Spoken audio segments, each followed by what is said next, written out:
أكيد أنت من معجبين ال MMA أو مهتم بيها عمومًا، علشان كده دخلت الفيديو ده. فأنا النهارده هاقول لك إيه هي أصلًا الMMA. تعالَ الأول نفهم هي أصلًا عبارة عن إيه. هي عبارة عن ميكس بين الفنون القتالية كلها، بمعنى إنك متعلم مصارعة، متعلم جوجيتسو، متعلم بوكسينج أو تايكوندو، فهي ميكس بين كل ده. وطبعًا كل فايتر ممتاز في فن معين، زي حبيب وإسلام ممتازين في المصارعة، تشارلز أوليفير ممتاز في الجوجيتسو، شرف الدين ممتاز في السترايكنج، وغيرهم وغيرهم. فأنت متخيل معايا الرياضة دي بتخليك إيه؟ هي حرفيًا بتخليك آلة حرب. فتعالَ أقول لك الموضوع بدأ إزاي، أو الرياضة دي بدأت إزاي.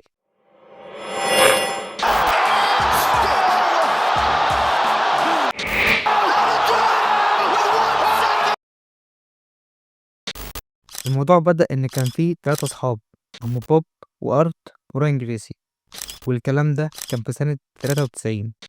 في قعدة كده كانوا متجمعين، قال لك إحنا هنعمل event ونشوف أنهي رياضة قتالية أحسن.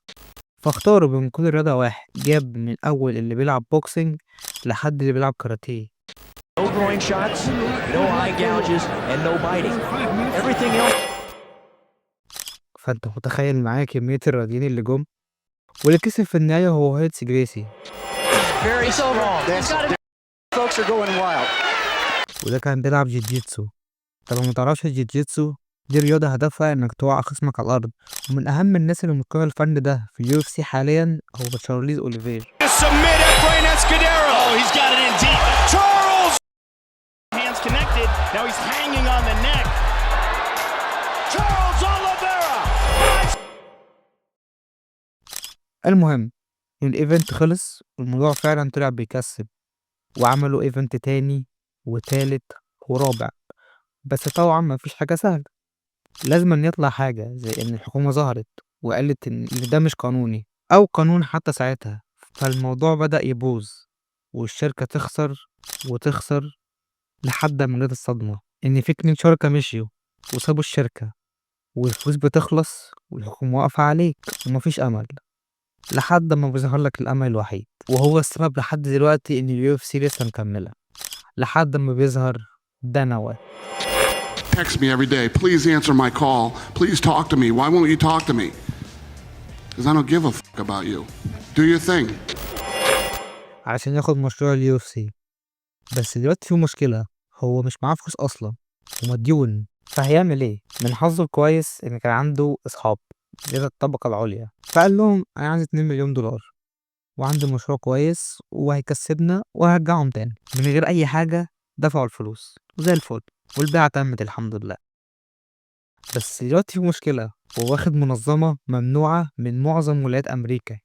طب دلوقتي إيه العمل؟ قال لك إحنا هنعمل إيفنت في السكرتة كده وهيكون ليها اشتراك، وساعتها كان قيمته $60، والكلام ده كان في فترة 2001. فأنت متخيل المبلغ ساعتها كان غالي إزاي، وفي حاجة مش مشهورة أصلا. فالموضوع فشل ومفيش حد جه والموضوع ما أجزاش. فقال لك إحنا هنفكر في فكرة تانية وهنحط فيه كل الفلوس اللي باقية معانا. قال لك إحنا هنعمل برنامج كل أسبوع بيعرف الناس إيه هي أصلا ال MMA، وفي آخر كل موسم أو آخر كل حلقة قال لك إحنا هنعمل إيفنت مجاني.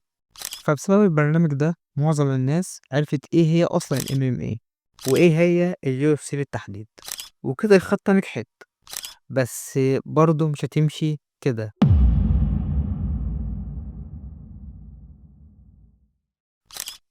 ظهرت منظمات تانية بتدفع في الإيفنت بتاعتها ملايين الملايين، فالUFC لازم تعمل حاجة، فعملت إيفنتات ببلاش، مع العلم إن ده مش في مصلحتهم نهائي.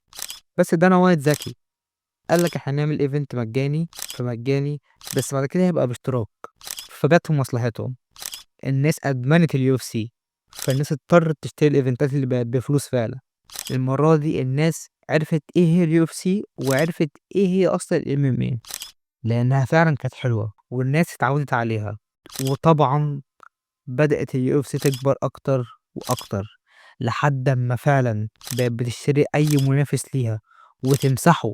مش حتى يكون ليها فرع تاني، لأ، بتمسح المنظمة نهائي ولا كأنها جت، وبدأت تجمع أحسن فايتر من كل منظمة والباقي تسيبه، لحد أما ال MMA بقى مرتبط بالUFC.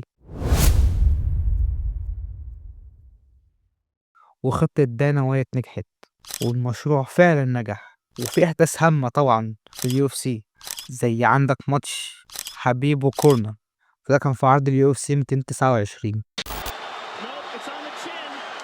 There's the tap. Still undisputed. وطبعا في فايتر أيقونة في UFC زي الجوت جون جونسون.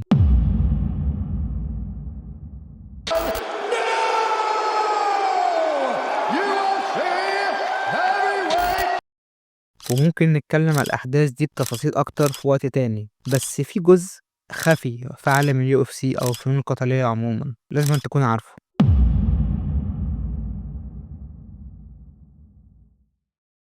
وده بيعود على المقاتلين أو الفايترز بشكل عام اللي في المنظمة أو في المنظمات كلها عموما. في أمراض كتير زي مرض CTE، مرض ضمور عضلات المخ، وده بيجي على المدى الطويل. سببه بيكون الارتجاجات اللي بتيجي على المخ، وأكيد كل رياضة فيها الجانب السيء أو الخطر فيها. وفي النهاية دي كانت قصة ال UFC مختصرة. أشوفكم دايما بإذن الله على خير وقريب في فيديو جديد.